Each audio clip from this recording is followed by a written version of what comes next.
पापा क्या दोनों बेटियों को एक ही घर में देना ज़रूरी है? मेरी जान, मेरी सिया, रिश्ता बहुत अच्छा है, दोनों भाई बहुत अच्छे हैं।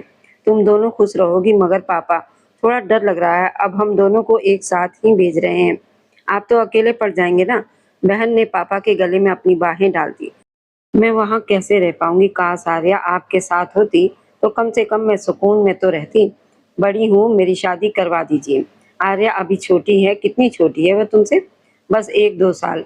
बहन ने हल्की नाराज़ नज़रों से देखा। ये कोई बड़ा फ़र्क नहीं है, मुझे अपनी ज़िंदगी पर भरोसा नहीं है। मैं तुम दोनों की शादी साथ करवाना चाहता हूँ अपने साये में। यश और वेद बहुत अच्छे लड़के हैं। तुम दोनों खुश रहोगी। आपने कहा था कि शादी के बाद आप वाराणसी चले जाएंगे। हाँ, तुम दोनों की शादी के कुछ समय के बाद चला जाऊंगा। वह अपनी बेटी के माथे को चूमते हुए बोले तो वह हल्की मुस्कान के साथ शांत हो गई। मनोज पांडे की 2 बेटियां थी, सिया मिश्रा, आर्या मिश्रा। उन्हें अपनी दोनों बेटियां बहुत प्यारी थी। आर्या सिया से 2 साल छोटी थी। आर्या के जन्म के समय उनकी पत्नी गीता का निधन हो गया था। उनके जाने के बाद मनोज पांडे ने दूसरी शादी नहीं की। उन्होंने अपनी पूरी जिंदगी अपनी बेटियों को समर्पित कर दी और उन्हें इस बात का कोई पछतावा नहीं था। उन्हें अपनी बेटियों से बेहद प्यार था, क्योंकि गीता उनका सच्चा प्रेम थी। वे आज भी उनकी यादों में जीते थे और अपनी सादगी भरी जिंदगी में संतुष्ट थे।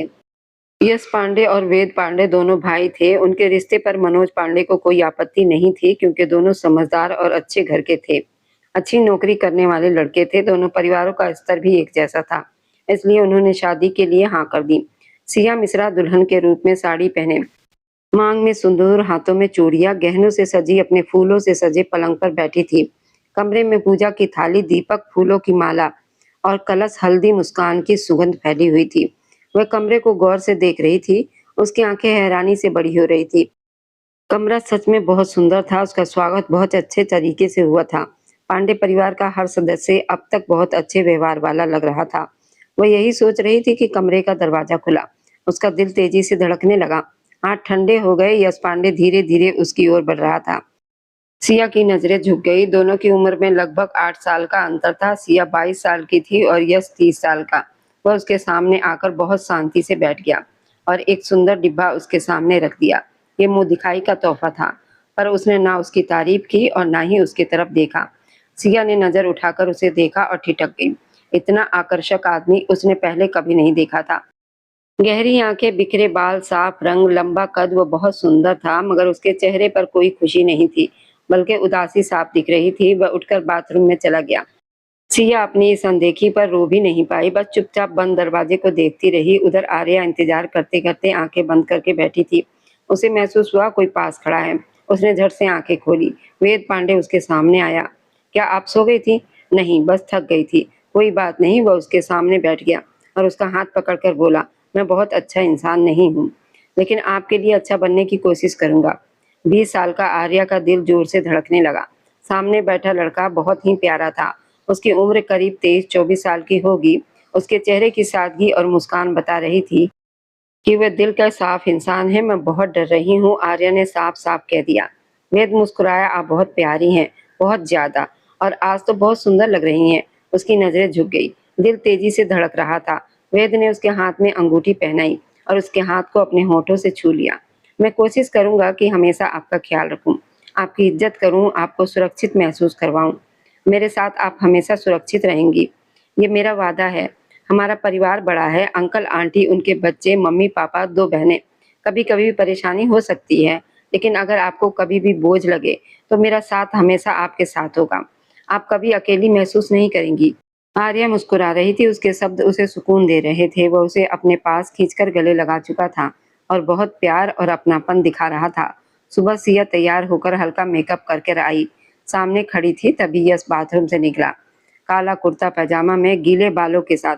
उसे देखकर सिया बस देखती ही रह गई। कितना आकर्षक था वो। उसकी आंखों में गहरी खामोशी थी। वह अब भी यही समझने की कोशिश कर रही थी कि आखिर उसके मन में क्या चल रहा है। सिया ने आईने में खुद को देखा। वह भी बहुत सुंदर थी। लंबे काले बाल, गहरी आंखें, सजी हुई पलकें, लंबा कद और साफ रंग। इस समय साड़ी में वो बहुत ही सुंदर लग रही थी। यश उसकी तरफ बढ़ा और फिर उसे देखकर 2 कदम रुक गया।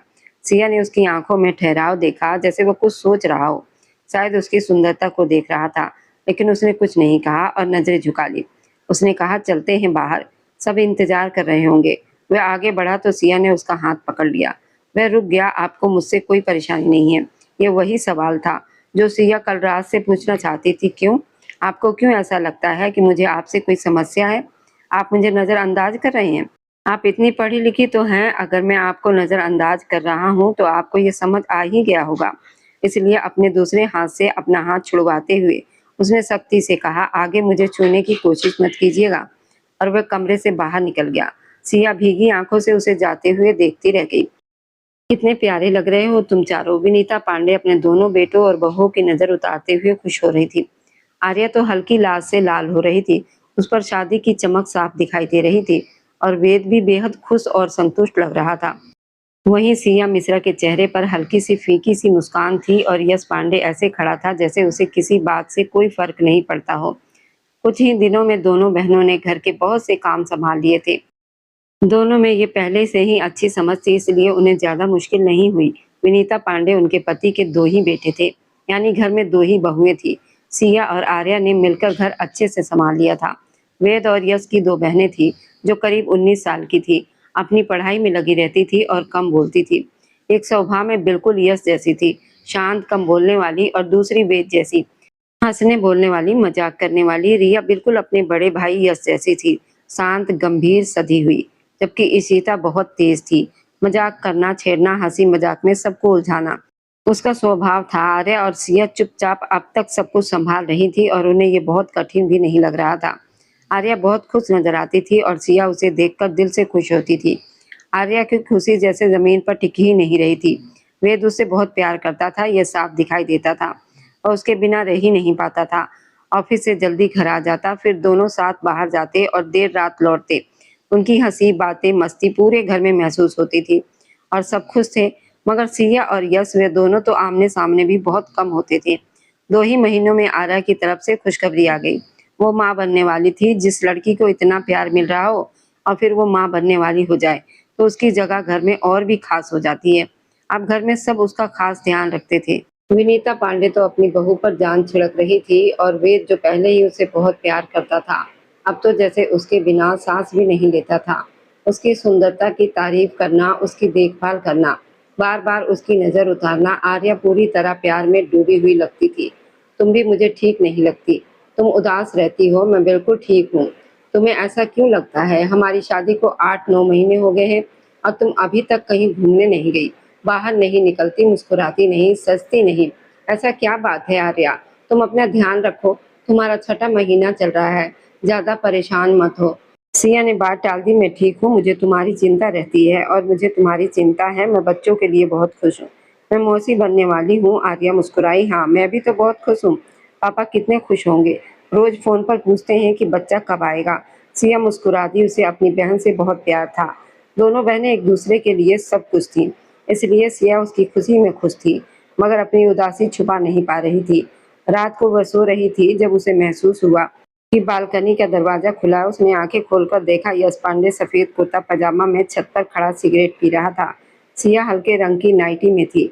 उसके बाल खुले हुए थे। वह सादगी में भी बेहद सुंदर लग रही थी, मगर पिछले 8 महीनों से उसके पति ने उस पर एक नजर तक नहीं डाली थी। ये सोचकर उसे भीतर तक चोट लगती थी। अगर वह किसी से कहे तो कोई यकीन भी नहीं करेगा कि कोई पति अपनी पत्नी को इतने समय तक यूं ही दूर रख सकता है। मगर यश ने ऐसा ही किया था। वह उठी और धीरे धीरे बालकनी में आ गई। उसके पास जाकर उसने उसका हाथ थाम लिया। वह तुरंत पलटा और अपना हाथ छुड़वा लिया। क्या कर रही हो? मैं आपकी पत्नी हूँ। वह हल्का सा मुस्कुराया। मुझे पता है। सिया की आंखों में दर्द उतर आया। आप नहीं जानते। आप मेरी तरफ नजर भरकर नहीं देखते और आप कह रहे हैं कि आप जानते हैं। सिया की आवाज कांप रही थी। यश पांडे ने गहरी सांस ली और बोला, हमारी शादी जिन हालात में हुई, उन हालातों में प्यार नहीं होता। तुम ये भी सोचो कि शादी से पहले मेरी अपनी जिंदगी रही होगी, मेरे अपने एहसास रहे होंगे। मैंने तुमसे शादी कर ली है। अब मेरी जिंदगी तुम्हारे नाम है। मेरी मौत भी तुम्हारी और मेरी जिंदगी भी तुम्हारी। मैं तुम्हारे लिए सब कुछ कर सकता हूँ, मगर मुझे तुम्हें अपनाने के लिए समय चाहिए। ऐसा क्यों है? आखिर ऐसा क्यों है? सिया ने 8 महीने के बाद पहली बार सवाल किया था। हवा में सिगरेट का धुआं घुल रहा था और वह उसकी तरफ गहरी नजरों से देख रहा था। मैं किसी और से प्यार करता हूँ। ये शब्द नहीं थे, जैसे किसी ने उसके दिल पर चोट कर दी हो। वह लड़खड़ा गई। मगर दीवार का सहारा लेकर संभल गई। इतनी मोहब्बत है उससे कि तुम मुझे कुछ भी नहीं लगती। अब तुम्हें सच्चाई पता चल गई इसलिए मैं चुप था, ताकि तुम्हारा दिल ना टूटे। आप मेरा दिल तोड़ चुके हैं। सिया की आंखों से आंसू बहने लगे। मैं जानता हूँ तुम बहुत अच्छी पत्नी हो सकती हो, लेकिन अगर तुम मुझे इजाजत दो तो मैं दूसरी शादी कर लूँ। तभी तेज बादल गरजे और बारिश शुरू हो गई। यश ने आसमान की तरफ देखा और हल्की मुस्कान के साथ बोला, मुझे बारिश बहुत पसंद है, लेकिन सिर्फ दक्ष शर्मा के साथ। मैं उससे बहुत प्यार करता हूँ। मम्मी और पापा के कहने पर मैंने तुमसे शादी की, लेकिन मैं अब आगे नहीं बढ़ सकता। अगर तुम इजाज़त नहीं दोगे तो हम ऐसे ही ज़िंदगी गुजार लेंगे। मुझे कोई आपत्ति नहीं है। वह मुड़कर चला गया और सिगरेट का धुआं बारिश में खो गया। सिया भीगी आंखों से उसकी पीठ को देखती रह गई।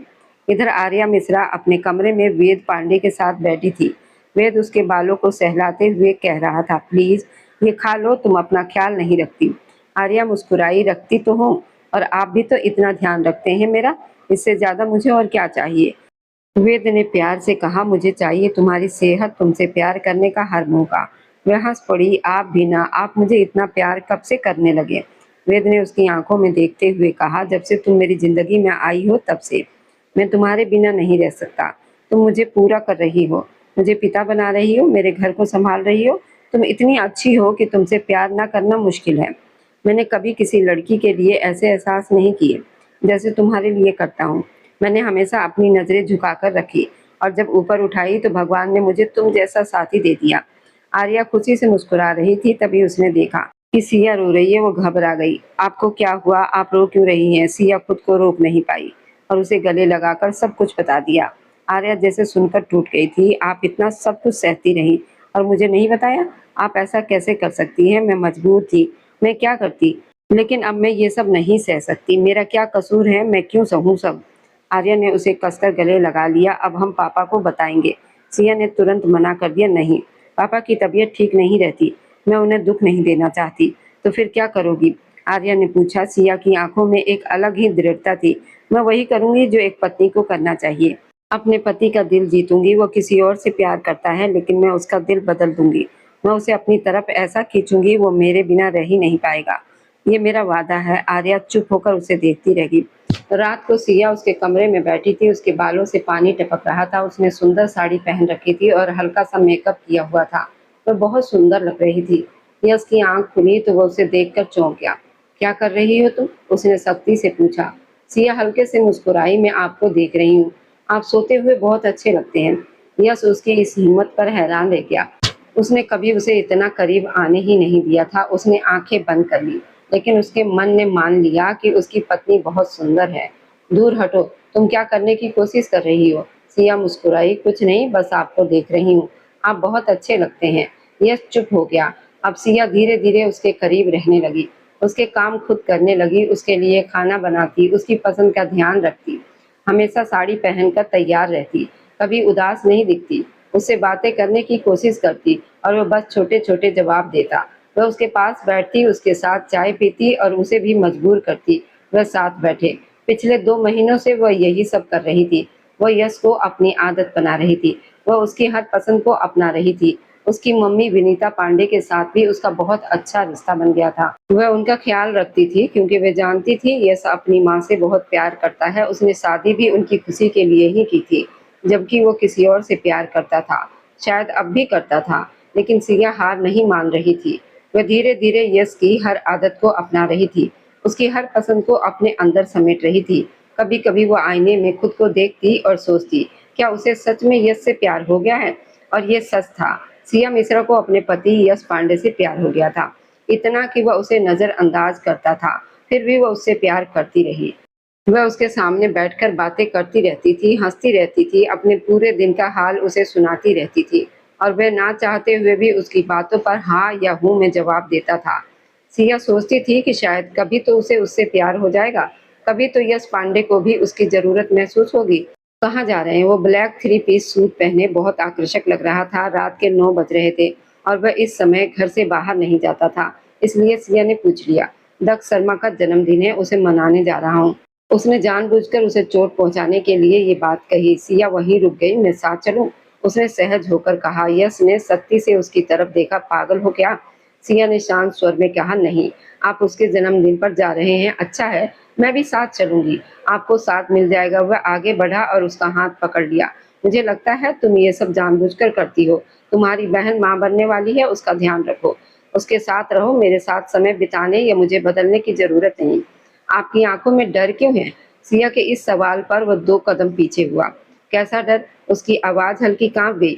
यही कि आपको मुझसे प्यार हो जाएगा, इसलिए आप मुझसे दूर भागते हैं। तुम में ऐसा क्या है कि मुझे तुमसे प्यार हो जाएगा? वह उसे दुख देने के लिए ऐसे ही शब्द बोला था ताकि वह पीछे हट जाए, उसे दूसरी शादी की इजाजत दे दे। सिया ने गहरी नजरों से उसे देखा। एक बात कहूं मैं आपसे? कहो, उसने हल्की मुस्कान के साथ कहा। आप मेरे सामने सिर्फ बातें करते हैं, इसके अलावा आपने किया क्या है? मेरी इजाजत की आपकी नजर में कोई कीमत नहीं है, तो आप दूसरी शादी कर लीजिए। यश ने गहरी सांस ली। तुम इजाजत दो तो मैं आज ही कर लूं। मेरी इजाजत की क्या अहमियत है? सिया की आंखें भर आई। तुम मेरी पत्नी हो, मेरे लिए अहमियत रखती हो। अगर इतनी ही अहमियत है तो मत करो दूसरी शादी। क्या आपको लगता है कि मैं आपकी जरूरतें पूरी नहीं कर सकती, आपके मुताबिक नहीं बन सकती? आप बताइए, मैं कैसे बनूं? मैं वैसे ही बन जाऊंगी। ये कहते हुए सिया की आंखों से आंसू बहने लगे। यश चुप हो गया। वो पहली बार उसे इस तरह टूटते हुए देख रहा था। उसके दिल को जैसे किसी ने छू लिया था, मगर वो समझ ही नहीं पा रहा था क्यों। उसने नजरें फेर ली क्योंकि वह उसके आंसू नहीं देख पा रहा था। उसे खुद भी समझ नहीं आया कि ऐसा क्यों है। उसे तो खुश होना चाहिए था क्योंकि वह तो चाहता था कि सिया हार मान ले, लेकिन उसने जो जन्मदिन की बात कही थी वह झूठी थी। वह दक्ष शर्मा के संपर्क में नहीं था। जब से उसकी शादी हुई थी उसने कभी उससे बात नहीं की थी। हाँ, दिल में जो पुराना प्यार था वह खत्म नहीं कर पा रहा था। कोशिश करता था मगर याद आती थी। उसे ये भी पता था कि पिछले महीने दक्ष शर्मा की शादी किसी और से हो गई है। वह अब किसी और की हो चुकी है। उसे सुकून मिल जाना चाहिए था, मगर नहीं मिला। वह गहरी सांस लेकर कमरे से बाहर चला गया। सिया के आंसू उसे बेचैन कर रहे थे। उधर घर में खुशियों का माहौल था। भगवान ने वेद पांडे और आर्या मिश्रा को एक प्यारे बेटे तनु मनु का आशीर्वाद दिया था। बच्चे के आने से घर में नई रौनक आ गई थी। सब बहुत खुश थे। सिया की खुशी भी देखते ही बनती थी। वो मौसी बन गई थी, उसकी बहन माँ बन गई थी। मनोज पांडे अपनी बेटी के बच्चे को गोद में लिए भावुक हो रहे थे। उन्होंने सिया के माथे को चूमते हुए पूछा, आर्या कैसी है? आराम कर रही है पापा? वह बिल्कुल ठीक है। ये बच्चा बिल्कुल आर्या जैसा है ना? सिया ने मुस्कुराकर कहा, हाँ पापा, अपनी बहन का ख्याल रखना, आप चिंता मत कीजिए। आप जानते हैं मैं उससे कितना प्यार करती हूँ। हाँ, मुझे पता है, तुम दोनों साथ हो तो मुझे सुकून मिलता है। मेरी बेटी खुश है ना? उन्होंने सिया की आंखों में देखकर पूछा। हाँ पापा, मैं खुश हूँ, सिया ने मुस्कुराकर कहा। आर्या की खुशी तो साफ दिख रही थी, मगर सिया की मुस्कान के पीछे की उदासी उनसे छिपी नहीं थी। तुम ठीक हो ना? यश तुम्हारे साथ अच्छा व्यवहार करता है ना? वे जानते थे कि यश और वेद के स्वभाव में बहुत फर्क है। वेद जहाँ हंसमुख है, वहीं यश अपने भाव आसानी से व्यक्त नहीं करता। कभी कमरे में यश पांडे आ गया। नमस्ते पापा। नमस्ते बेटा। वो मुस्कुराते हुए उठे, अपने दामाद को गले लगा लिया। कैसे हैं आप? बिल्कुल ठीक हूँ। यश की नजर सिया पर पड़ी, जो अपने आंसू छुपाने की कोशिश कर रही थी। उसकी मुट्ठियां भींच गई। वह उसके आंसुओं से परेशान हो जाता था। उसे अच्छा नहीं लगता था। आपने कुछ कहना था?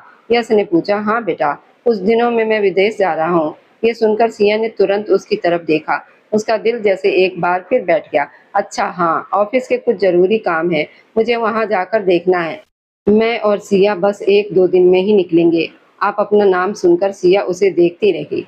उसे ये तक नहीं बताया गया था कि वो बाहर जा रहा है, और अब उसे साथ भी ले जाया जा रहा था, जो उसके लिए खुशी की बात थी। शायद उसके पति का दिल अब उसके लिए थोड़ा पिघलने लगा था। मुझे साथ क्यों लेकर जा रहे हैं? वह लाल साड़ी में थी, बाल खुले हुए थे, हल्के मेकअप में वो किसी अप्सरा से कम नहीं लग रही थी। यश ने उसकी तरफ देखा। क्योंकि तुमने मुझे अपनी आदत बना लिया है, अब मैं वहां अकेला कैसे रहूंगा? उसकी इस बात पर सिया के चेहरे पर अनजाने में मुस्कान आ गई। सच कह रहे हैं? उसने धीरे से पूछा। बिल्कुल सच, वह लैपटॉप पर काम करते हुए ही बोला। सिया खुद को रोक नहीं पाई और उसके पास जाकर बैठ गई।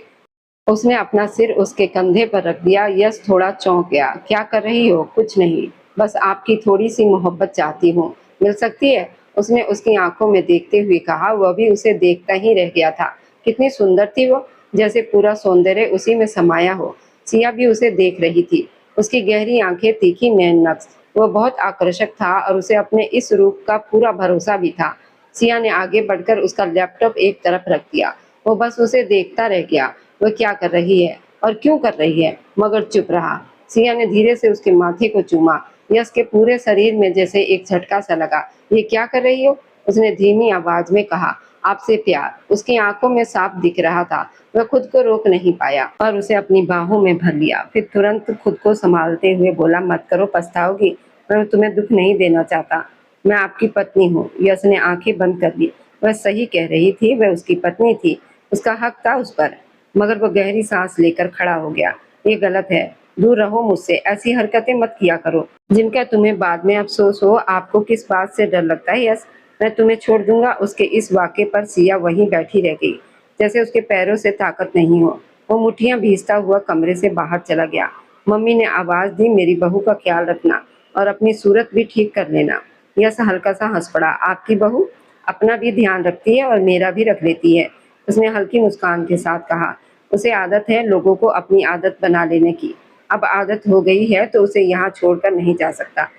ठीक है, उसका ध्यान रखना। फिर उसने सिया से कहा, एक मीटिंग है, चलोगी मेरे साथ? मैं वहाँ क्या करूँगी? वहाँ मेरे दोस्तों के परिवार होंगे, उनकी पत्नियां भी होगी। तुम उनके साथ बैठ जाना। मैं तुम्हें यहाँ होटल में अकेला नहीं छोड़ सकता। ऐसा क्यों? सिया ने अपनी बड़ी बड़ी आंखों से उसे देखा। यश उसके पास झुककर बोला, क्योंकि ये अनजान जगह है। मैं अपनी पत्नी को अकेला छोड़कर 2 घंटे दूर नहीं जा सकता। मुझे तुम्हारी चिंता रहेगी, इसलिए मेरे साथ चलो। उसने उसके बाल पीछे किए और उसके गाल को हल्के से छुआ। उनकी सांसें एक पल के लिए एक दूसरे में घुल गई। दोनों कुछ पल चुप रहे, जैसे समय ठहर गया हो। फिर सिया चुपचाप उन लोगों के बीच जाकर बैठ गई। उसके दोस्तों की पत्नियां बहुत अच्छी थी, हंसमुख और मिलनसार। वह भी उनसे बातें करने लगी। तभी उसे महसूस हुआ कोई उसे देख रहा है। उसने नजर उठाई तो एक नीले सूट में बैठा आदमी उसे देख रहा था। वह इसके पास ही बैठा था, मगर यश की पीठ उसकी तरफ थी, इसलिए वो देख नहीं पा रहा था। लेकिन सिया समझ रही थी वह आदमी उसे ध्यान से देख रहा है। तभी उसके कपड़ों पर कुछ गिर गया। वह तुरंत उठी, मैं साफ करके आती हूँ। ठीक है, पास बैठी एक महिला ने कहा। मैं साथ चलती हूँ। नहीं, मैं चली जाऊंगी, ये कहकर वह वॉशरूम की तरफ चली गई। वह अपने कपड़े साफ करके वॉशरूम से बाहर निकली तो वही आदमी दीवार से टिक कर खड़ा था। सिया उसे अजनबी नजरों से देखने लगी। उसने हल्की मुस्कान के साथ कहा, मैं हर्ष जोशी हूँ। तो सिया ने सीधा जवाब दिया, तो मैं क्या करूँ? वह मुस्कुराया। आप मुझे नहीं पहचानती, लेकिन मैं आपको जानता हूँ। सिया ने भौहें चढ़ाई। अच्छा, वो कैसे? उसने कहा, आप मनोज पांडे की बेटी है ना? सिया थोड़ा सा सहज हुई और बोली, जी। वह आगे बोला, गीता आपकी मम्मी थी ना? सिया की आंखों में हल्की चमक आई। जी, मेरी मम्मी। आप उन्हें कैसे जानते हैं? वह बोला, वो मेरी आंटी जी है। उनके जाने के बाद मेरी मम्मी और पापा विदेश भारत आ गए थे, इसलिए आप शायद मुझे नहीं जानती, लेकिन मैं आपको जानता हूँ। आप गीता आंटी की बेटी है ना? सिया अनजाने में मुस्कुरा दी। मैं सच में आपको नहीं जानती। पापा ने कभी मिलवाया ही नहीं, उसने हंसकर कहा। हाँ, क्योंकि हम लोग बाहर रहते थे और आप लोग भारत में थे, इसलिए ज्यादा मिलना नहीं हुआ। फिर उसने सहज होकर पूछा, आप यश पांडे की पत्नी है ना? सिया ने सिर हिलाया। जी। वह बोला, वो मेरा बहुत अच्छा दोस्त है। मैं आपको तभी से देख रहा था क्योंकि आप मुझे जानी पहचानी लगी। सिया का सारा डर कुछ ही पलों में खत्म हो गया। दोनों बातें करते हुए वापस टेबल पर आए और हंसते हुए बैठे। तभी यश की नजर उन दोनों पर पड़ी। उसे ये बिल्कुल अच्छा नहीं लगा। सिया का किसी दूसरे पुरुष से इस तरह बात करना उसके दिल की धड़कन तेज कर गया। वह खुद हैरान था कि उसे ऐसा क्यों महसूस हो रहा है। जब वो खुद उसे छोड़ने का सोच चुका था तो फिर ये बेचैनी क्यों? हर समय उसका ख्याल, हर पल उसकी मौजूदगी का एहसास। क्या वह सच में सिया से जुड़ने लगा था? उसने नजरें फेर ली, जैसे खुद से ही बच रहा हो। हर जोशी उसके पास बैठते हुए बोला, यार, हम तो रिश्तेदार निकले। यश ने उसे हैरानी से देखा। क्या मतलब? उसने हंसते हुए कहा, तेरी पत्नी मेरी रिश्तेदारी में आती है, इसलिए मैं उसे पहचान गया। अब तो मजा आएगा ना? जब तक तू यहाँ है, मैं इसे घर ले जाना चाहता हूँ, मम्मी से मिलवाऊंगा। मैं बहुत खुश होंगी। तुम कल सिया को लेकर घर आना। यश ने अपने दोस्त की बात टाल नहीं पाई और सिर हिला दिया। सिया हल्के से मुस्कुरा रही थी। 3 दिन से यश सोफे पर सो रहा था और उस रात जब सिया कपड़े बदलकर साड़ी में बाहर आई तो उसने उसे बिस्तर पर सोते हुए देखा। उसकी आंखें हैरानी से बड़ी हो गई। आज ये मेरे साथ सोएंगे? वह हल्का सा मुस्कुराई और उसके पास जाकर लेट गई। तभी उसे महसूस हुआ कि यश उसकी तरफ मुड़ चुका है। वह भी चुपचाप उसे देखने लगी। क्या बात है, ऐसे क्यों देख रहे हैं? यश ने धीमी आवाज में कहा, कोई बात नहीं, मैं बस तुम्हें देख रहा हूँ। क्या मैं अपनी पत्नी को देख नहीं सकता? सिया हल्का सा मुस्कुराई। आप ये बात मुझे बहुत बार याद दिलाते हैं, लेकिन अब मुझे ये बात याद हो चुका है। यश के होठों पर हल्की मुस्कान आई। उसने दूरी खत्म करते हुए अपना हाथ उसके सिर के नीचे रख दिया। सिया थोड़ा चौंकी। यश ने उसे अपनी तरफ खींचा और उसके माथे को चूम लिया। सिया की सांसें तेज हो गई। आप ये क्या कर रहे हैं यश? वह उसकी आंखों में देखते हुए बोला, अपना हक ले रहा हूँ, कोई आपत्ति है? सिया की सांसें जैसे थम गई। उसने कभी सोचा भी नहीं था ये पल इस तरह आएगा। उसे हमेशा लगता था कि उसके पिता को उसमें कोई दिलचस्पी ही नहीं। बोलो, कोई आपत्ति है? यश ने उसकी आंखों में देखते हुए जैसे उससे इजाजत मांगी। सिया चुपचाप उसका सीना थामकर उसमें छुप गई। वह बहुत घबराई हुई थी, खुद को उसके करीब होते हुए महसूस कर रही थी। उसकी सांसें उलझ रही थी, वह खुद को उस पल के हवाले कर रही थी। वह हदें पार कर रहा था, उसके बीच की दूरियां मिटा रहा था, उसकी आंखों में देखते हुए उसके गालों को चूम रहा था और बहुत धीरे से उसके होठों के करीब झुक रहा था। सिया की सांसें थम सी गई थी, मगर वह धीरे धीरे उसे अपने एहसास में समेट रहा था और वह उसमें खोती चली जा रही थी। कितनी सुंदर हो तुम बिल्कुल मेरी बहन जैसी लगती हो। भगवान ने तुम्हें बहुत सुंदर बनाया है, बिल्कुल गीता की तरह। वह भी बहुत सुंदर थी। सिया मुस्कुरा दी। हाँ, सच में मैंने तस्वीरों में देखा है, मम्मी बहुत सुंदर थी। आज तो वैसे भी सिया पर अपने पति प्यार की चमक थी, और प्यार जो पूरी रात उस पर बरसा था, एक नरम एहसास की तरह। वह अभी तक उसी एहसास में थी। उसके पति ने उसे बहुत प्यार और अपनापन दिया था। वह तो यश पांडे को इस तरह अपने लिए इतना नरम सोच भी नहीं सकती थी जैसा उसे उसे महसूस करवाया था। हर्ष जोशी और यश पांडे हॉल में आए तो विनीता पांडे उनकी तरफ बढ़ी। आओ बच्चों, खाना खा लो। यश मुस्कुराया। जी मम्मी। सिया ने उसके चेहरे की तरफ देखा तो ठहर गई। क्या सुकून था उस चेहरे पर! क्या ये उसके प्यार के असर था जो अब उनके बीच आ गया था? क्योंकि वह आज बहुत शांत लग रहा था, हर उलझन से दूर। सिया की जिंदगी अब बदल चुकी थी। जो यश पहले उसकी तरफ देखता भी नहीं था, अब उसके बिना सो नहीं पाता था। अब उसकी रातें उसके साथ ही गुजरती थी। वह उसे अपना आदी बना रहा था, इतना कि सिया का उसके बिना रहना मुश्किल हो गया था। अब वो उसके बिना, उसके स्पर्श के बिना, उसके एहसास के बिना रह ही नहीं पाती थी। सिया की बहुत अच्छी दोस्ती हो गई थी हर्ष जोशी से। वह पापा के दोस्त का बेटा था। यश को भी उस पर भरोसा था। जब वो काम में व्यस्त होता तो हर्ष उसके पास आ जाता। दोनों साथ बैठकर बातें करते, हंसते और समय अच्छा गुजर जाता। हर्ष एक समझदार और अच्छा लड़का था। ये रात का समय था, दोनों बैठकर मैच देख रहे थे, बातें कर रहे थे, पॉपकॉर्न खा रहे थे। तभी घर का दरवाजा खुला और यश अंदर आया। सामने सोफे पर सिया और हर्ष को साथ बैठे देख वो कुछ पल के लिए रुक सा गया, मगर फिर खुद को संभालते हुए आगे बढ़ा। अपने दोस्त से मिला। कैसे हो? ठीक हूँ, तुम बताओ, मीटिंग कैसी रही? बढ़िया रही। सिया पानी लेने उठी और जब वो पानी लेकर लौटी तो यश ने उसे ऊपर से नीचे तक देखा। वो बेहद सुंदर लग रही थी, इतनी सुंदर कि यश का दिल एक पल को रुक सा गया और फिर उसकी नजर हर्ष पर गई, जो उसके साथ बैठा था। उसकी मुट्ठियां भिज गई। उसे समझ नहीं आ रहा था वह इस औरत के लिए इतना संवेदनशील और इतना अधिकार जताने वाला कैसे हो गया। सिया कांच की दीवार के पास खड़ी बाहर सड़क पर चलती गाड़ियों को देख रही थी। तभी पीछे से उसने अपने पति की बाहों का एहसास किया। वह उसकी गर्दन पर अपना स्पर्श छोड़ रहा था। वो बिखर रही थी। क्या कर रहे हैं आप? उसके शब्द टूट रहे थे। पता नहीं, मैं खुद पर काबू नहीं रख पा रहा हूँ। मुझे मत रोको। वह उसकी ओर मुड़ी। क्या मैं आपको रोक सकती हूँ? यश ने सिर हिलाया। नहीं। वह सीधे बोली, मुझे नहीं पता आपके दिल में क्या है, मगर मैं आपसे बहुत प्यार करती हूँ। आपके बिना नहीं रह सकती। उसके बिना सांस भी नहीं आती। ये आपका साथ ही मेरा सुकून है। मैं आपको कैसे रोक सकती हूँ? मैं लगातार बोलती जा रही थी और उसके शब्द यश के दिल पर हल्की बारिश की तरह गिर रहे थे। वो उसे अपनी बाहों में उठाकर उसकी आंखों में देखने लगा। उसकी आंखें अब भी बोल रही थी, मिस्टर यश पांडे, आपको पता है आप कितने सुंदर हैं। आपकी आंखें मुझे हर वक्त आपकी तरफ खींचती है। उसकी इस बात पर वो मुस्कुरा दिया और उसके करीब झुक गया। सिया जैसे खुद को उसके हवाले कर चुकी थी। हम भारत वापस जा रहे हैं। अच्छा, आपने बताया नहीं। मैं आंटी से मिल लेती हूँ, हर्ष से मिल लेती हूँ। हर्ष से मत मिला करो, मुझे अच्छा नहीं लगता। वह तो आपका दोस्त है। हाँ दोस्त है, मगर मुझे तुम्हारा उससे मिलना पसंद नहीं। मैं किसी और का साया भी तुम पर बर्दाश्त नहीं कर सकता। समझ रही हो? वो ये कहते हुए अपना बैग पैक कर रहा था। सिया मुस्कुराते हुए उसे देख रही थी। ये वही आदमी था जो उसे पहले नजरअंदाज करता था और अब उसके आसपास किसी और को बर्दाश्त नहीं कर पा रहा था। उसने जो ठाना था वो कर दिखाया था। अपने प्यार और देखभाल से उसने अपने पति का दिल जीत लिया था। एयरपोर्ट पर उसकी आंटी और हर्ष उससे मिलने आए। वह बहुत खुशी से उनसे मिली। हर्ष ने मुस्कुराकर कहा, यार मैं तुम्हें मिस करूंगा, तुम बहुत अच्छी हो, काश हम पहले मिलते। वह हंस पड़ी। मैं भी तुम्हें याद करूंगी। यश ने थोड़ा मुंह बनाया। हो गया तुम दोनों का। चलो, हर्ष ने यश को गले लगाया और धीरे से कहा, तुम्हें प्यार हो गया है? मान लो। यश ने उसे घूरा। ऐसा नहीं हो सकता, मेरे लिए प्यार सिर्फ एक बार था और हो चुका। अब सिया सिर्फ मेरी पत्नी है और पति अपनी पत्नी के लिए ऐसा ही होता है। हर्ष ने उसे देखा और कहा, वक्त रहते समझ जाओ वरना पछताओगे। यश चुप हो गया और दूर खड़ी सिया को देखने लगा। उसका दिल तेजी से धड़क रहा था। अब सिया को देखकर उसका दिल खुद ब खुद धड़कता था। यश पांडे को अपनी पत्नी सिया मिश्रा से शादी के 1 साल के बाद प्यार हो गया था। समय बीतता गया और सिया अब बहुत शांत और खुश रहने लगी। घर संभालती, सबका ख्याल रखती और यश भी उसे बहुत चाहता था। मगर अपने दिल की बात कह नहीं पाया था। हाँ, मगर वह उसके अंदाज और उसके बोलने के तरीके से समझ जाती थी वह उसे कितनी हद तक झुक चुका है। जो आदमी उसकी थोड़ी सी अनदेखी पर चुप होकर बैठ जाता था, वह उससे कितना प्यार करता होगा। वह कहता नहीं था, वह कभी अपने दिल की बात मानता ही नहीं था।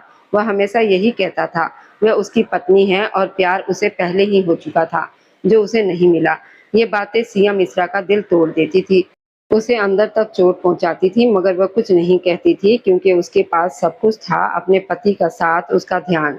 बस उसके प्यार का खुला इजहार नहीं था और वह उसी में भगवान का धन्यवाद करती रहती थी। इसी दौरान आर्या मिश्रा फिर से मां बनने वाली थी।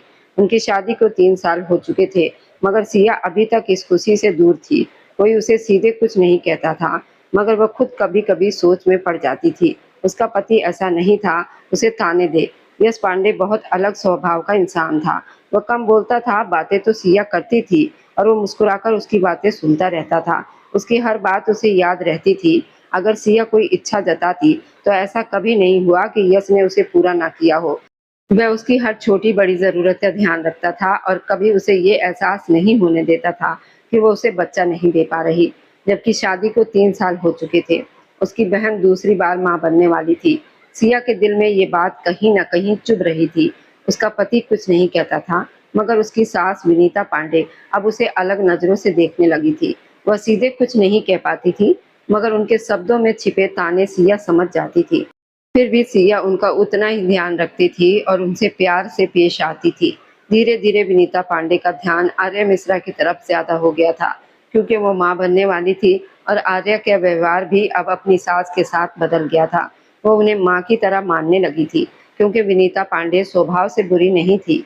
तभी यश पांडे ने सिया से पूछा, क्या तुम्हारा मम्मी से कोई झगड़ा हुआ है? सिया ने मुड़कर नहीं देखा और बोली, ऐसा कुछ नहीं है, मैं तो अभी भी उन्हें दवाई देकर आई हूँ। मेरा उनसे क्यों झगड़ा होगा? यश उसके पास आया, उसका हाथ पकड़कर उसे सोफे पर बिठाया, खुद उसके सामने घुटनों के बल बैठ गया। सिया हैरान होकर बोली, आप क्या कर रहे हैं? वो बोला, मेरे सामने बैठो, मैं यहीं ठीक हूँ। उसने धीरे से कहा, सिया मैं तुमसे कुछ नहीं मांगता, बस इतना चाहता हूँ कि तुम मेरी माँ की इज्जत करो। अगर वह कुछ कह भी दे तो पलटकर जवाब मत देना। अगर तुम्हें कुछ कहना है तो मुझसे कहो, मैं सुनूंगा। मैं हमेशा सुनता हूँ तुम्हारी बातें, रात रात भर सुनता हूँ और कभी थकता नहीं। अब भी मैं नहीं थकूंगा। तुम मेरी पत्नी हो, मगर मेरी माँ से इस तरह बात मत किया करो। सिया ने तुरंत कहा, मैंने क्या किया? मैंने तो कभी उनसे बदतमीजी नहीं की। क्या उन्होंने आपसे कुछ कहा है? यश ने सीधा पूछा, क्या उन्होंने तुमसे बच्चों को लेकर कुछ कहा था? सिया ने नजरें झुका ली और धीरे से बोली, हाँ, उन्होंने कहा था। मैंने बस इतना कहा कि ये मेरे हाथ में नहीं है, उसके अलावा मैंने कुछ नहीं कहा। यश ने शांत होकर कहा, देखो सिया, ये सच में तुम्हारे हाथ में नहीं है और ना मेरे हाथ में है। भगवान जब चाहेगा तब हमें ये खुशी देगा। तुम उनकी बातों का बुरा मत माना करो। वह जो कहती हैं उसे नजरअंदाज कर दिया करो। वह उठकर बाथरूम में चला गया और सिया मिश्रा वहीं बैठी सब याद करने लगी। उसने तो ऐसा कुछ भी कहा ही नहीं था। मम्मी, मैंने कब आपसे बदतमीजी की? आपने यश पांडे से मेरी शिकायत क्यों की? मैंने तो तुम्हारी कोई शिकायत नहीं की, बस इतना कहा कि तुम्हें थोड़ा समझाए।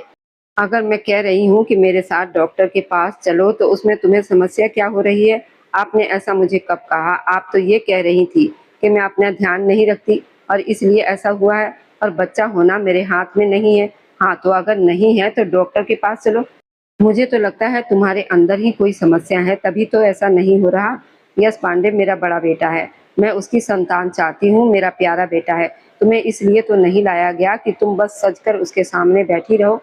बहू हो तुम मेरी, मेरी बात मानना भी तुम्हारा कर्तव्य है। अपनी बहन आर्या मिश्रा को देखो, कितनी समझदार है, कितनी अच्छी तरह सब निभाती है। उसके घर में दूसरी संतान आने वाली है। और तुम खुद को देखो, खुश तो रहता है। ये बात सिया के दिल पर गहरी चोट बनकर लगी, जैसे किसी ने उसका दिल जोर से पकड़ लिया हो। इतनी बेइज्जती, इतना अपमान उसने कभी सोचा भी नहीं था।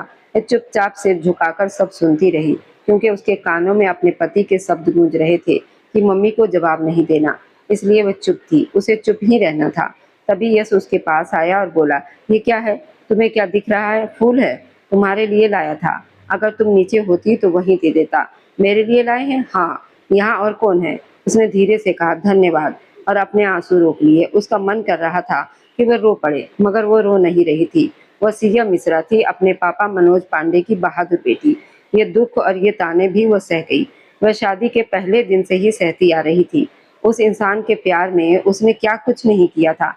पहले उसके सामने खुद को झुकाया, और अब शायद उसकी मम्मी के सामने भी झुकना पड़ रहा था। उसका दिल दर्द से भर गया था। उसका मन कर रहा था कि वह जोर से रोए, मगर वह चुप रही। उसने आगे बढ़कर गुलाब लिया, उसे सूंघा और हल्की सी मुस्कान दी। आंखों में आंसू थे, मगर वह उन्हें गिरने नहीं दे रही थी, क्योंकि उसकी परवाह करने वाला कोई नहीं था। वह आंखें बंद करके लेटी थी जब उसे अपनी आंखों पर किसी का स्पर्श महसूस हुआ।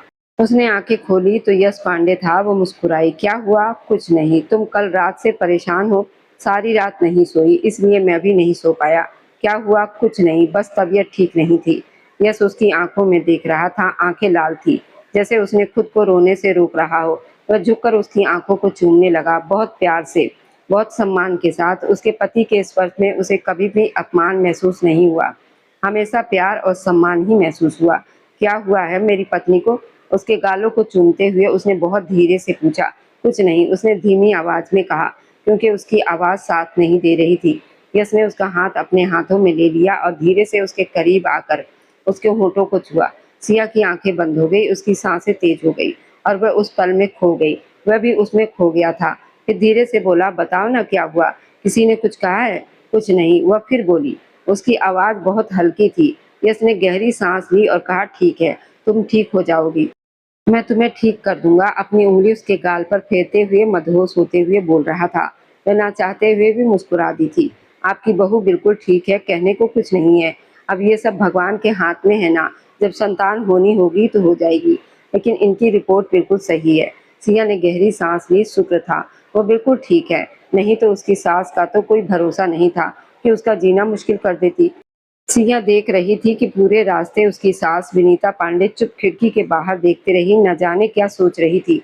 जब तक घर नहीं आया था, सिया का दिल धड़कते धड़कते गले तक आ गया था। वह नहीं जानती थी कि वह क्या करेंगी, क्या कहेंगी। वह कुछ बोल क्यों नहीं रही थी? आज तुम्हारी बीबी को अस्पताल लेकर गई थी। अच्छा, वह लैपटॉप पर काम करता हुआ सामान्य अंदाज में अपनी माँ की बातें सुन रहा था। जानते हो डॉक्टर क्या कहती है? कपड़े ठीक करते हुए सिया भी वो बातें सुन रही थी। कहती है माँ नहीं बन सकती। सिया के हाथ एकदम रुक गए। उसकी सास इतना बड़ा झूठ कैसे बोल सकती थी? वह पलटी और उनकी आंखों में देखा। वह सख्ती से उसकी तरफ देख रही थी, जैसे चुप रहने का इशारा कर रही हो। खुला हुआ लैपटॉप यश पांडे बंद कर चुका था। आप क्या कह रही हैं? मैं सच कह रही हूँ, पूछो इससे। सिया चाहती थी वो कह दे, नहीं ये सब झूठ है, मैं बिल्कुल ठीक हूँ, मगर उनकी नजरों के आगे वह खामोश खड़ी थी। वह उठा और सिया के पास आया, उसका हाथ पकड़कर उसे एक तरफ बिठाया और खुद घुटनों के बल उसके सामने बैठ गया। उसकी माँ ने आंखें सख्ती से बंद कर ली। आखिर उसका बेटा हूँ, उसके सामने झुका क्यों था? वह तो कहता था वह सिर्फ बीवी है, और मर्द बीवी के सामने यूं नहीं बैठते। सिया तुम ठीक हो ना मेरी जान? सब ठीक है, मुझे इस बात से कोई फर्क नहीं पड़ता। भगवान ने देना होगा तो दे देगा। मैंने कहा ना, तुम चिंता मत करो, हम बाहर इलाज के लिए भी जाएंगे, कुछ भी करेंगे, मगर तुम गलत मत सोचना। मैं तुम्हें बिल्कुल भी गलत नहीं मान रहा। सिया रोना चाहती हुई भी मुस्कुरा दी। उसकी सास जो चाहती थी, उसके पति ने उनके सामने ही उन्हें गलत साबित कर दिया। वह नहीं जानती थी कि विनीता पांडे अब अपना फैलाया हुआ जाल कैसे समेटेंगी, मगर यह उसका मुद्दा नहीं था।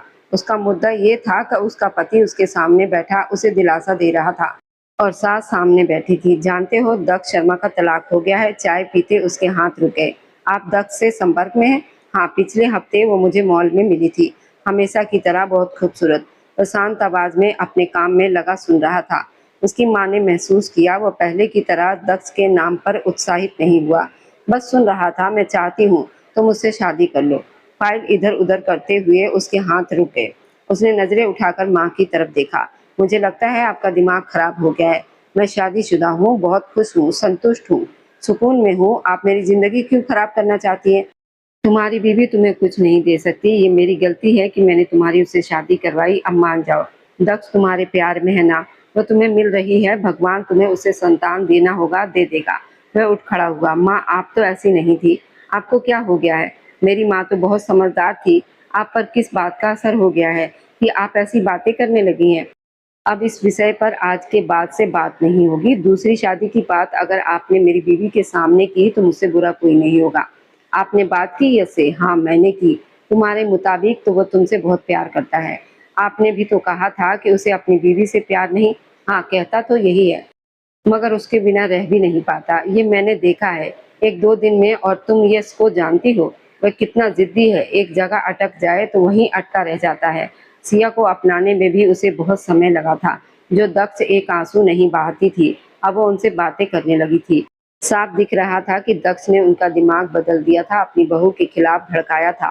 उन्हें ये महसूस करवाया था कि सिया माँ नहीं बन सकती, और वो उसकी बातों में आ गई थी। अब अगर उनका बेटा इसी तरह बैठा रहेगा तो वह कभी पिता नहीं बन पाएगा। इस वजह से वह दक्ष का साथ दे रही थी और चाहती थी कि उनका बेटा दूसरी शादी कर ले। वह ऑफिस में बैठा था जब उसके असिस्टेंट ने आकर बताया, कोई दक्ष शर्मा उससे मिलने आई है। वह ठिठक गया। दक्ष यहाँ क्या कर रही है? इतने सालों के बाद उसे यूं सामने देखना। यश ने सख्ती से आंखें बंद की। वह उसका पहला प्यार थी। वो प्यार जो उसने बहुत गहराई से किया था, ऐसी कि उसे शादी के बाद भी बहुत मुश्किल समय से गुजरना पड़ा था। आप उन्हें अंदर भेज दें। वह अंदर आई तो यश पांडे खड़ा हो गया, क्योंकि ये उसकी आदत में शामिल था। वह जब भी सामने होती थी वह खड़ा हो जाता था। यश को खुद पर हैरानी हुई। वह आज भी उसके लिए खड़ा हो गया था। वह झटके से खुद को संभालते हुए वापस बैठ गया। सामने खड़ी दक्ष शर्मा मुस्कुरा दी। बिल्कुल वैसे के वैसे हो, नहीं बदले। फिर बोली, मम्मी ने तुमसे बात की होगी। दक्ष सीधे मुद्दे पर आ गई। मैं तुमसे शादी करना चाहती हूँ, चाहे दूसरी पत्नी बनकर ही सही। लेकिन यश, मैं तुम्हें आज तक भूल नहीं पाई। तुम आज भी मेरे दिल में वैसे के वैसे हो जैसे पहले थे, जब तुमने मुझे अपनी माँ के लिए छोड़ दिया था। मगर आज वही माँ तुम्हारी दूसरी शादी करवाना चाहती है ना? मुझे पता है तुम आज भी मुझसे प्यार करते हो और अपनी पत्नी सिया मिश्रा को सिर्फ पत्नी मानते हो। वह बोल रही थी कि यश ने उसे रोक दिया। ये तुम्हें किसने कहा कि मैं तुमसे प्यार करता हूँ? देखो, 3 साल पहले हम दोनों की शादी हो गई थी। तुम्हारी भी और मेरी भी। तुम्हारी नहीं चली, ये तुम्हारी किस्मत है, लेकिन भगवान का शुक्र है मैं अपनी जिंदगी में बहुत खुश हूँ, संतुष्ट हूँ। कृपया मेरे सामने ऐसी बातें मत करो। मैं तुम्हारे बिना नहीं रह सकती। वह हल्का सा हंसा। ये कैसी बातें कर रही हो दक्ष? मैं तुम्हें समझदार समझता था, लेकिन अगर तुम्हें कोई गलत फहमी है तो मैं साफ कर देता हूँ। मैं यश पांडे अपनी पत्नी सिया मिश्रा से बहुत प्यार करता हूँ, इतना कि मुझे किसी और की जरूरत नहीं। और ये बात मेरे लिए बिल्कुल साफ है। अगर तुम मेरी माँ के संपर्क में हो तो वो बेकार है। तुम बिना वजह उन्हें भड़का रही हो, क्योंकि मैं ऐसा कुछ नहीं करने वाला। जहाँ से आई हो वहीं चली जाओ। मैं तुम्हारी बहुत इज्जत करता हूँ दक्ष। उस इज्जत को खत्म मत करो। वह चुपचाप उसकी बातें सुनती रही। उसने कोई घुमा फिरा कर बात नहीं की, सब साफ कह दिया था। वह ये भी भूल गया था कि पिछली रात माँ की बातों ने उसके मन में हल्का सा संदेह पैदा कर दिया था। वह घर लौटा तो सिया वहाँ नहीं थी। उसने कमरे में देखा, हॉल में देखा, रसोई में देखा, वह कहीं नहीं थी। तभी आर्या मिश्रा हॉल में मिली। तुमने सिया को देखा?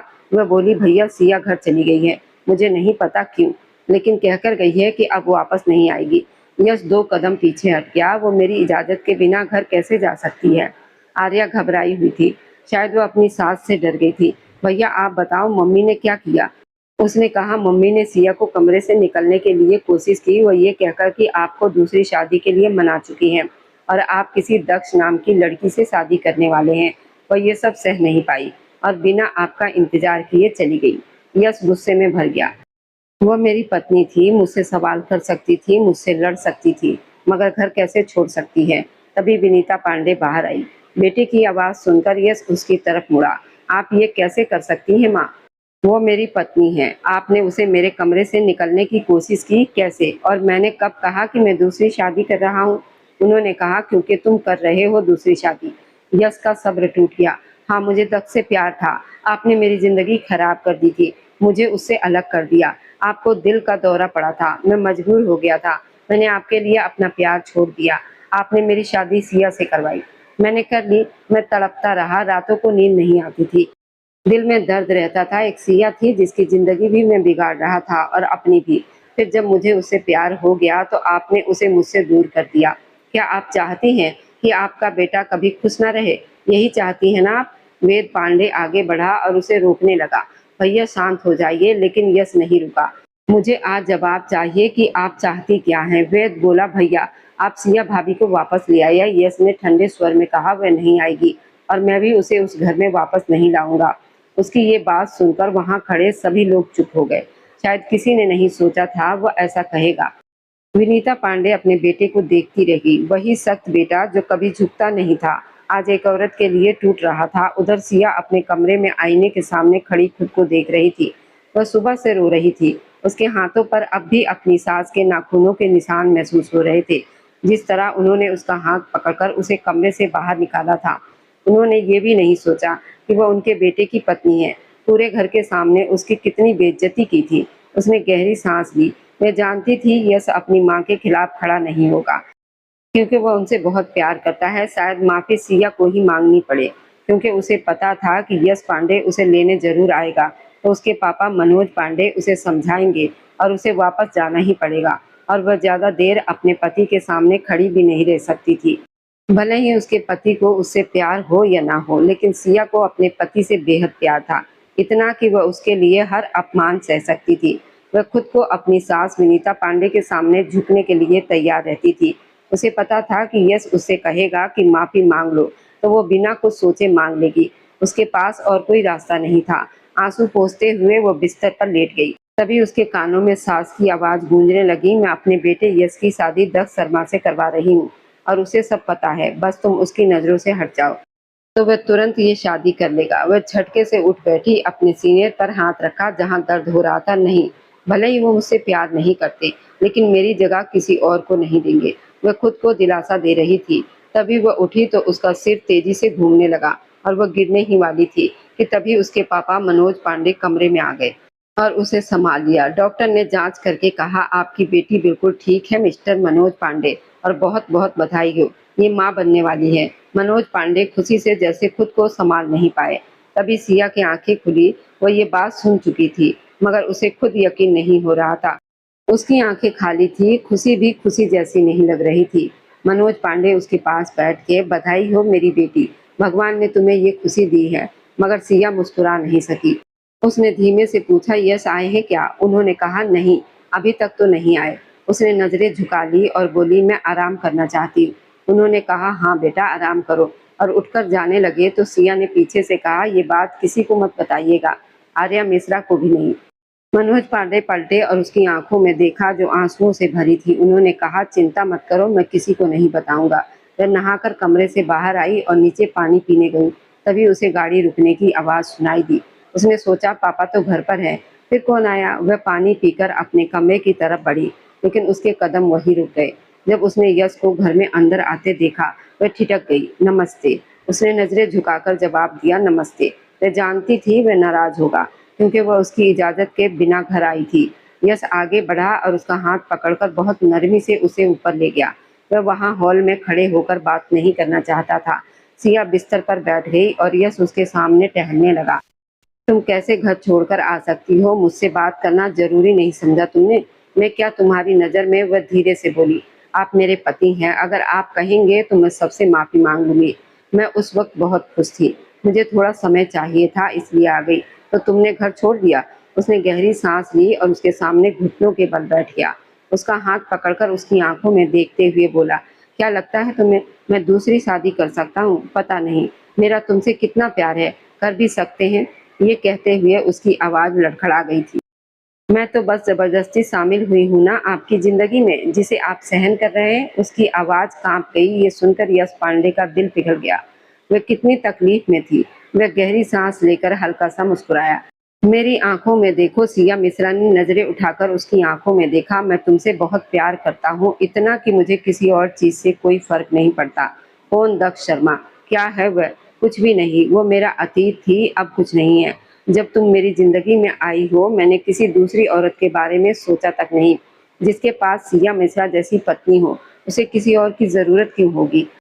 तुम कहो तो मैं तुम्हें यकीन दिलाऊं, कोई सजा दे दो मैं मान लूंगा, पर मुझसे यूं नाराज मत हो। मुझ पर भरोसा करो, अपना हक जताओ।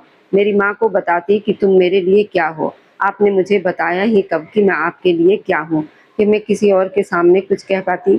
मुझे लगा वह ठीक कह रही हैं। तुम्हें कभी मेरे प्यार से अंदाजा नहीं हुआ कि तुम मेरे लिए क्या हो? क्या कोई पति अपनी पत्नी को ऐसे रखता है जैसे मैं तुम्हें रखता हूँ? सिया नजरें चुरा रही थी। वह सही कह रहा था। तुमने ठीक नहीं किया मेरे साथ। आपने ठीक किया मेरे साथ। शादी के पहले दिन से मैं आपके हर मूड को सह रही हूँ। वो हंस पड़ा। 3 साल बाद पहली बार शिकायत कर रही हो, शुक्र है। तुमने शिकायत तो की। मैं तो तरस गया था। सिया रोते हुए हंस पड़ी। मम्मी ने झूठ बोला था तुम्हारी रिपोर्ट के बारे में। तुमने मुझे सच क्यों नहीं बताया? क्या फर्क पड़ता है? वह उसकी आंखों में देखने लगा। तुम पागल हो? वो तुम्हारे बारे में इतना बड़ा झूठ बोल रही है और तुम चुप रही? मैं कोई कमजोर नहीं हूँ, इंसान हूँ। आपको कैसे पता चला? भगवान का शुक्र है मैं ना अंधा हूँ ना बेवकूफ। मैंने तुम्हारी रिपोर्ट देख ली थी। डॉक्टर से भी बात की थी। जिससे प्यार हो उसके इशारे भी समझ आते हैं। तुम चुप खड़ी थी। तुम्हारी आंखों से समझ आ गया था कुछ गलत है। मम्मी के सामने कुछ नहीं बोला, पर सब समझ आ गया था। फिर धीरे धीरे समझ आया कि वो क्या चाहती है। इसमें उसकी गलती नहीं। दत्त शर्मा जैसी लड़की दिमाग घुमाना जानती है। सिया चुप सुनती रही। मेरे साथ घर नहीं चलोगी? आप मुझे लेने आए हैं? वह हंस पड़ा। नहीं, मैं तुम्हारे साथ यहाँ रहने आया हूँ। जब तक तुम चाहो हम यहीं रहेंगे। वह चौंक कर बोली, सच? हाँ बिल्कुल। अगर मेरा घर तुम्हारा है तो जहाँ तुम हो वही मेरा घर है। वह झुककर उसकी पेशानी चूमने लगा तो सिया मुस्कुरा दी। हम यहाँ क्यों आए हैं? यह हमारा घर तो नहीं है। हाँ, ये सिर्फ तुम्हारा है। तुम यहाँ की मालकिन हो। हमें रखना चाहो तो रख लो। वह हैरानी से उसे देखने लगी। आज से हम यहीं रहेंगे। ये मेरा पहला तोहफा है। ये घर सिर्फ सिया मिश्रा का है। मुझे रखोगी ना? वह हंस पड़ी। आप क्या कह रहे हैं? मम्मी पापा आर्या वेद सबके बिना रह लेंगे? मुझे तो तुम्हारे साथ रहना है। तुम ही मेरा घर हो, मेरी पत्नी हो, मेरी जिंदगी। जब मुझे पता चला कि मम्मी ने तुम्हें कमरे से निकाला, वो बात मेरे दिल पर चोट की तरह लगी।